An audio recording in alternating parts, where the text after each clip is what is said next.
আলাইকুম ওরহমতুল্লাহি ওবরাকাতুহু। HM Hasan YouTube চ্যানেলের পক্ষ থেকে সবাইকে জানাচ্ছি আন্তরিক শুভেচ্ছা ও অভিনন্দন। প্রিয় শিক্ষার্থীবৃন্দ, আজকে আমরা একটা গুরুত্বপূর্ণ ভিডিও নিয়ে হাজির হয়েছি। এটা হচ্ছে একটা জুমলার মধ্যে সবচাইতে ইম্পর্ট্যান্ট বিষয় হচ্ছে কর্তা, অর্থাৎ ফাইল। এই ফাইল সম্পর্কে আমাদেরকে বিস্তারিত জানতে হবে। আজকে আমি ফাইল সম্পর্কে প্রশ্নটি তোমাদের সামনে নিয়ে হাজির হয়েছি। তো চলো আমরা শুরু করি। ইসমে ফাইল এর পরিচয়। তাহলে আবিধানিক অর্থ হচ্ছে ইসেম শব্দের অর্থ নাম, বিশেষ্য ইত্যাদি। আর ফাইল শব্দটি আল ফিলু মাজদার থেকে ইসমে ফাইলের ওয়াহিদ মুযাক্কারের সিগা। এর অর্থ হচ্ছে কর্তা অথবা ক্রিয়া সম্পাদনকারী ইত্যাদি। সুতরাং ইসমে ফাইল অর্থ কর্তৃবাচক বিশেষ্য। ইসমে ফাইল শব্দের অর্থ হচ্ছে কর্তৃবাচক বিশেষ্য। পারিভাষিক সংজ্ঞা। পারিভাষিক সংজ্ঞায় ইসমে ফাইল হলো এমন সিগা যা ওই সত্তার প্রতি ইঙ্গিত করে, যার থেকে বা যার মাধ্যমে ক্রিয়াটি অস্থায়ীভাবে সংগঠিত বা প্রতিষ্ঠিত হয়।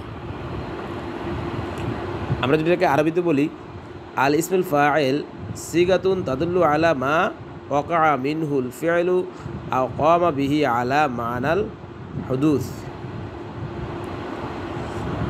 এবার আমরা অর্থাৎ মোট কথা যে শব্দ কোনো কাজ সম্পাদনকারীর প্রতি ইঙ্গিত করে তাকে ইসমে ফাইল বলে।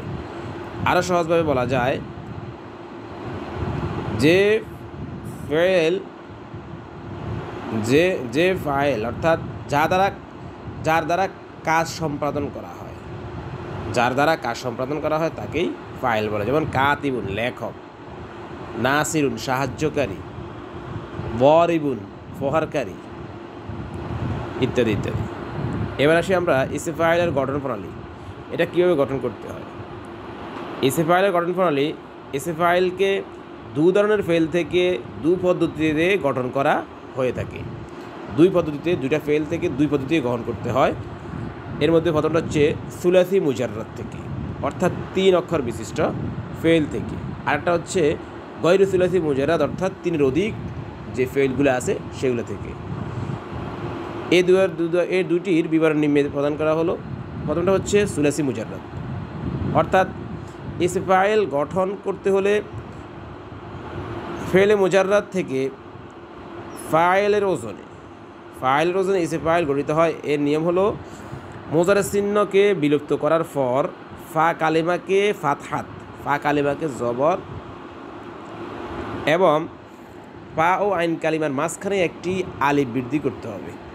পা কালিমা ও আইন কালিমার মাঝখানে একটি আলিফ বৃদ্ধি করতে হবে। অতঃপর আইন কালিমাকে কাসরাত, আইন কালিমাকে জের এবং লাম কালিমাকে 2 পেশ প্রদান করলেই ইসমে ফাইল গঠিত হয়।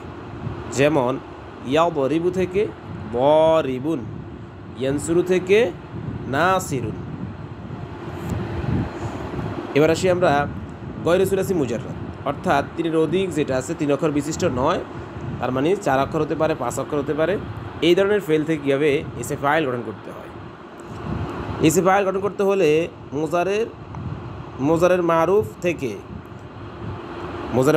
থেকে মোজারের চিহ্নকে বিলুপ্ত করে ততস্থলে একটি ফেজ বিশিষ্ট মিম যোগ করতে হবে। অর্থাৎ আলামতে মোজারটাকে বিলুপ্ত করার পর সেখানে একটা ফেজ বিশিষ্ট মিম যোগ করতে হবে এবং শেষ হরফের পূর্বের হরফের জের দিতে হবে। শেষ হরফটার আগে যে হরফটা আছে সেটাতে জের দিতে হবে এবং শেষ অক্ষরে 2 পেশ প্রদান করলে ইসমে ফাইল গঠিত হয়। যেমন ইয়াজতানিবু থেকে মুজতানিবুন, ইয়াতাআল্লামু থেকে মুতাআল্লিমুন। এইভাবে আমরা বাকিগুলো শিখবো ইনশাল্লাহ। আরও প্র্যাকটিস করব, যতগুলো প্র্যাকটিস করব ততই আমাদের এই প্রশ্নটা আরও ভালো হবে। তো প্রিয় ভিউয়ার্স, আশা করি এই ভিডিওটি ভালো করে দেখে ইসমে ফাইল সম্পর্কে আমাদেরকে ভালোভাবে শিখতে হবে। তো আজকে এই পর্যন্তই। সকলের সুস্বাস্থ্যতা কামনা করেই এখানে শেষ করছি। আসসালামু আলাইকুম ওয়া রাহমাতুল্লাহি ওয়া বারাকাতুহু।